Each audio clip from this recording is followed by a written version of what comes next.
Сегодня это еще скованная льдом река, но уже через пару-тройку дней она превратится в неудержимую стихию. Поселок Вальтедор расположился вдоль берегов Сысолы, и каждую весну его жители готовятся к приходу воды не только во дворы, но и в дома. Ледоход здесь идет недолго, так что и выходить из берегов река будет стремительно. Пик паводка ожидается в середине мая. Вчера мы получили доклад от Сыктывкара, что они полностью готовы, они все завезли.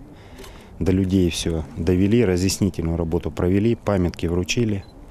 Кому необходимо отселиться, собрали списки уже. Паводок ждет и Сыктывкарские Трехозерку, Сидор-Полой, Заречье. Частично затопит Красный Затон. 300 спасателей и 100 единиц техники уже на чеку. В этом году уровень воды ожидается от 6 до 6,5 метров. И это выше уровня неблагоприятной отметки. И у нас при таком уровне воды, который мы ждем, да, может подтапливаться дорога на Вальтедор. Вот эта отворотка. Да. Вот, коллеги, и тогда это запрещается движение не автотранспорта, но автотранспорт, там уж не знаю, кто сможет проехать. И будет поселок отрезан, да?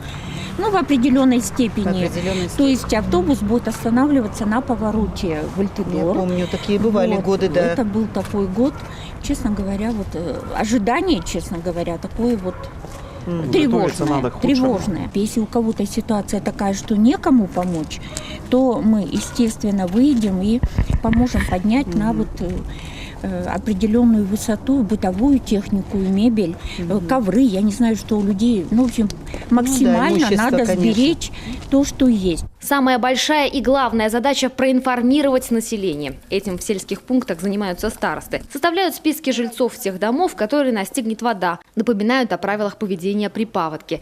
5 болеющих человек из Вальтедора, не способных самостоятельно передвигаться, уже перевезены в лечебное учреждение Сыктывкара. А если большая будет вода? Посмотрите, что в средней полосе. У нас лодки есть. Лодки? Вот оптимисты. У меня и бродни есть, и лодки есть. Бродни-то Будем людей спасать. Это будет самое, что не Надежда Вот самый Ярославовна. настоящий Есть же у нас староста, Надежда службы. Ярославовна. Да. Будем Ну, людей главное, спасать. экипирована. Ключевая фраза. Да. А еще мы надеемся на 112, номер телефона. Номер телефона. Всего в столице Коми большая вода затронет около 900 человек. В этом году 6,50 уровень. Сколько воды было воды, ожидается. помните? Примерно. Где-то вот до сюда вода. То есть прямо в Это в 2002 году была вода. У нас было тоже Большая вода.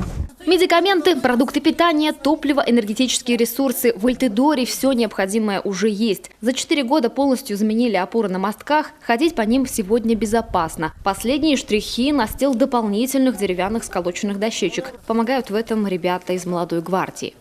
Администрация поселка обратилась к нам за помощью. Мы привлекли более 10 человек, которые помогли в течение часа перенести мостки. Правда, некоторые жители старания добровольцев оценить еще не успели. Нам прямо коридор поставили. Боже мой. Вместе с Вальтедором к большой воде готовится еще около 80 населенных пунктов республики, 5000 спасателей и 2000 единиц техники. Уже готовы прийти на помощь жителям подтопляемых территорий Коми. Любовь Филиппова, Олег Юшков, телеканал Юрган, Сыктывкар.